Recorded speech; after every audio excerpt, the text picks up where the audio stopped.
2015 के परमाणु समझौते की अवधि समाप्त होने और ईरान पर सभी प्रतिबंध फिर से लागू होने के बाद पूरा मध्य पूर्व एक बार फिर उबाल पर है। अमेरिकी राष्ट्रपति डोनाल्ड ट्रंप ने दावा किया कि उनके सैन्य अभियान ने ईरान के परमाणु कार्यक्रम को तबाह कर दिया, लेकिन क्षेत्रीय अधिकारियों और विश्लेषकों के मुताबिक हमला बड़ा जरूर था, मगर विनाशकारी नहीं। इजरायली सुरक्षा एजेंसियों का कहना है कि ईरान ने अपने समृद्ध यूरेनियम का भंडार नष्ट नहीं किया, बल्कि उसे गुप्त ठिकानों पर स्थानांतरित कर दिया है और अब पिकैक्स माउंटेन नाम से एक नया गुप्त संवर्धन केंद्र तैयार कर रहा है। हालांकि ईरान ने इसकी पुष्टि नहीं की। अंतर्राष्ट्रीय संकट समूह के Iran project director Ali Vaez के अनुसार ईरान के मिसाइल कारखाने 24 घंटे चल रहे हैं और उनका लक्ष्य अब एक ही बार में 2000 मिसाइल दागने का है, ताकि इजरायल का रक्षा सिस्टम जाम हो जाए। इस बीच यूरोपीय खुफिया एजेंसियों ने बताया कि चीन से 12 खेपों में करीब 2000 टन सोडियम परक्लोरेट ईरान पहुंचा है, जो ठोस ईंधन चालित मिसाइलों में इस्तेमाल होता है। इजरायल का कहना है कि ईरान के पास युद्ध से पहले लगभग 2700 मिसाइलें थीं और अब उसने आधा भंडार फिर से तैयार कर लिया है। अंतर्राष्ट्रीय परमाणु ऊर्जा एजेंसी के प्रमुख राफेल ग्रोसी ने कहा है कि ईरान का अधिकांश संवर्धित यूरेनियम अब भी सुरक्षित है। उनके पास करीब 400 किलो 60% समृद्ध यूरेनियम मौजूद है, जो हथियार स्तर के बेहद करीब है। यानी यह स्पष्ट है कि ईरान का परमाणु खतरा अभी समाप्त नहीं हुआ, बल्कि और गहराया है।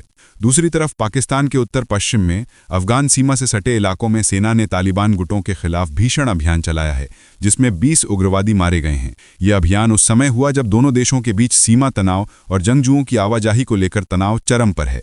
पाकिस्तान सेना ने बताया कि ये लड़ाके खवारिज कहलाते हैं, यानी तहरीक-ए-तालिबान पाकिस्तान के सदस्य, जिनके खिलाफ ये कार्रवाई की गई। उत्तरी वजीरिस्तान और दारा आदम खेल में 8 और 12 आतंकियों को मार गिराया गया, लेकिन इस अभियान के बाद इस्लामाबाद और काबुल के रिश्ते और बिगड़ गए हैं, क्योंकि इस्तांबुल में हाल ही में हुई शांति वार्ता बिना किसी समझौते के खत्म हो गई। काबुल ने आरोप लगाया कि पाकिस्तान सीमा पर हमले कर रहा है, जबकि इस्लामाबाद का दावा है कि अफगान धरती पाकिस्तान विरोधी तत्वों की शरणगाह बनी हुई है। दोनों देशों के बीच बढ़ती अविश्वास की दीवार इस्लामी दुनिया में नई अस्थिरता ला सकती है। वहीं अमेरिका में भी राजनीतिक तूफान खड़ा हो गया है, क्योंकि न्यूयॉर्क शहर को उसका पहला मुस्लिम और दक्षिण एशियाई मूल का मेयर मिला है, जोहरान ममदानी, जो हाल ही में चुने गए हैं। लेकिन चुनाव के बाद रिपब्लिकन पार्टी ने उन पर नागरिकता रद्द करने और देश से निष्कासित करने की मांग उठाई है। ट्रंप समर्थक सांसदों का आरोप है कि ममदानी ने नागरिकता के समय झूठ बोला और आतंकवाद से जुड़े रहे हैं। हालांकि कोई सबूत नहीं दिया गया। विशेषज्ञों का कहना है कि यह दावा कानूनी रूप से असंभव है और राजनीति से प्रेरित है। रिपब्लिकन पार्टी पहले भी भारी प्रचार, धनबल और प्रोपेगेंडा के बावजूद उन्हें रोक नहीं सकी थी। ट्रंप तक ने धमकी दी थी कि अगर ममदानी मेयर बने तो न्यूयॉर्क को संघीय फंडिंग रोक देंगे, पर वे सफल नहीं हुए। अब वे नागरिकता प्रक्रिया की जांच की मांग कर रहे हैं। कांग्रेसी एंडी ओगल्स और रैंडी फाइन ने यहां तक कहा कि अगर उन्होंने आवेदन में झूठ कहा तो उन्हें उगांडा वापस भेजा जाए। लेकिन अमेरिकी फैक्ट चेकिंग वेबसाइट पॉलिटिफैक्ट ने साफ किया कि ममदानी ने कोई जानकारी नहीं छिपाई।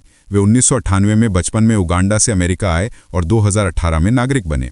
कानूनी विशेषज्ञों का कहना है कि नागरिकता रद्द करना बहुत दुर्लभ और कठिन प्रक्रिया है, जो सिर्फ ठोस सबूतों पर अदालत ही कर सकती है।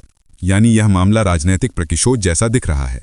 वहीं सऊदी क्राउन प्रिंस मोहम्मद बिन सलमान जल्द ही व्हाइट हाउस में राष्ट्रपति ट्रंप से मिलने वाले हैं, लेकिन कूटनीतिक सूत्रों का कहना है कि ट्रंप के ऐतिहासिक समझौते के दावों के बावजूद रियाद इस यात्रा में इजरायल से रिश्ते सामान्य नहीं करेगा। ट्रंप चाह रहे हैं कि सऊदी अरब भी 2020 के अब्राहम समझौते में शामिल हो, पर रियाद ने साफ किया है कि वह तभी ऐसा करेगा जब फिलिस्तीनी राज्य की स्थापना की दिशा में ठोस रोड मैप बनेगा। दो खाड़ी स्रोतों के अनुसार सऊदी और अमेरिकी अधिकारी बेहद सावधानी से काम कर रहे हैं, ताकि बैठक के बाद कोई भ्रम न रहे। सऊदी नेतृत्व समझता है कि बिना फिलिस्तीनी समाधान के इजरायल से समझौता करना राजनीतिक और धार्मिक दोनों रूप से जोखिम भरा है, विशेष रूप से जब गाजा में इजरायली हमलों से हजारों नागरिक मारे गए हैं। सऊदी विदेश मंत्रालय के अधिकारी मुनाल रदवान ने कहा कि गाजा से इजरायली वापसी, अंतर्राष्ट्रीय शांति बल की तैनाती और फिलिस्तीनी प्राधिकरण की बहाली ही किसी भविष्य के समझौते की शर्तें हैं, लेकिन नेतन्याहू फिलिस्तीनी राज्य के विरोधी हैं। इसलिए एमबीएस इस बार इजरायल मुद्दे पर नहीं, बल्कि रक्षा और निवेश समझौतों पर ध्यान देंगे। संभव है कि अमेरिका सऊदी के बीच सीमित रक्षा सहयोग समझौते पर हस्ताक्षर हों, जो अमेरिका को खाड़ी में स्थायी सैन्य उपस्थिति देगा। भले यह कांग्रेस द्वारा अनुमोदित पूर्ण रक्षा संधि नहीं है, लेकिन इसे भविष्य में विस्तारित किया जा सकता है। वॉशिंगटन इंस्टीट्यूट के डेविड माकोविस्की के मुताबिक यह समझौता भविष्य की बड़ी डील की ओर पहला कदम है। इसी बीच यूक्रेन पर रूस का कहर जारी है। रूसी ड्रोन और मिसाइल हमलों से यूक्रेन के 2 परमाणु बिजली घर खेमेलनित्स्की और रीवने को भारी नुकसान पहुंचा है, जिससे बाहरी बिजली आपूर्ति कट गई और परमाणु सुरक्षा खतरे में पड़ गई। कीव ने चेताया कि यह हमला यूरोप को परमाणु तबाही के मुहाने पर ला सकता है। विदेश मंत्री आंद्रे सिबिहा ने कहा कि रूस जानबूझकर यूरोप को खतरे में डाल रहा है और चीन भारत जैसे देशों से अपील की कि वे मॉस्को पर दबाव डालें। राष्ट्रपति ज़ेलेंस्की ने इस हमले को ऊर्जा तंत्र को नष्ट करने की सोची समझी प्रयोजना बताया और पश्चिमी देशों से रूस पर तेल प्रतिबंध कड़े करने की अपील की। उन्होंने कहा कि ट्रंप से हालिया मुलाकात सामान्य और रचनात्मक रही और उन्हें ट्रंप से डर नहीं है।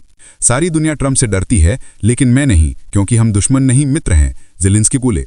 उन्होंने कहा कि अमेरिका के साथ यूक्रेन की साझेदारी दशकों तक चलेगी। यहां तक कि उन्होंने ब्रिटेन के राजा चार्ल्स की भी तारीफ की, जो चुपचाप यूक्रेन अमेरिका रिश्ते में पुल का काम कर रहे हैं।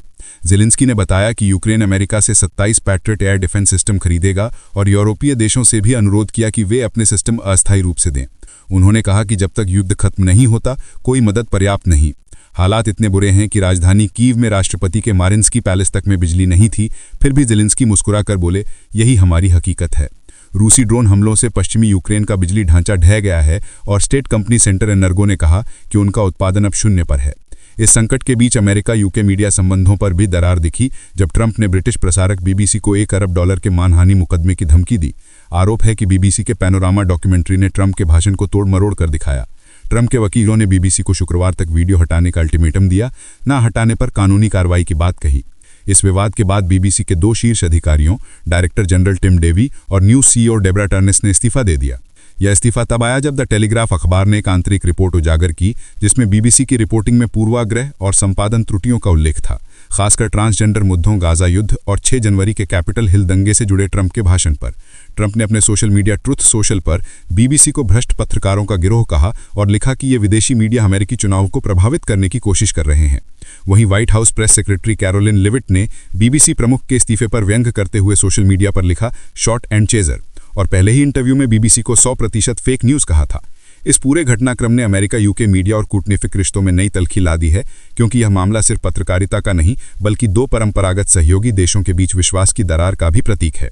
और इस समय जब पूरी दुनिया परमाणु तनाव, ऊर्जा संकट, सीमाई युद्धों और राजनैतिक ध्रुवीकरण से जूझ रही है, हर मोर्चे पर आग लगी है। Iran, Israel, Pakistan, Afghan, Saudi America, Ukraine, रूस और अब ट्रंप बीबीसी विवाद, यह सब मिलकर दिखाता है कि वैश्विक व्यवस्था एक बार फिर अस्थिरता के चक्र में फंस गई है, जहां कूटनीति और युद्ध के बीच की लकीर बेहद धुंधली हो चुकी है। और आने वाले महीनों में यह अस्थिरता पूरे विश्व की राजनीति, अर्थव्यवस्था और मीडिया तंत्र को झकझोर सकती है।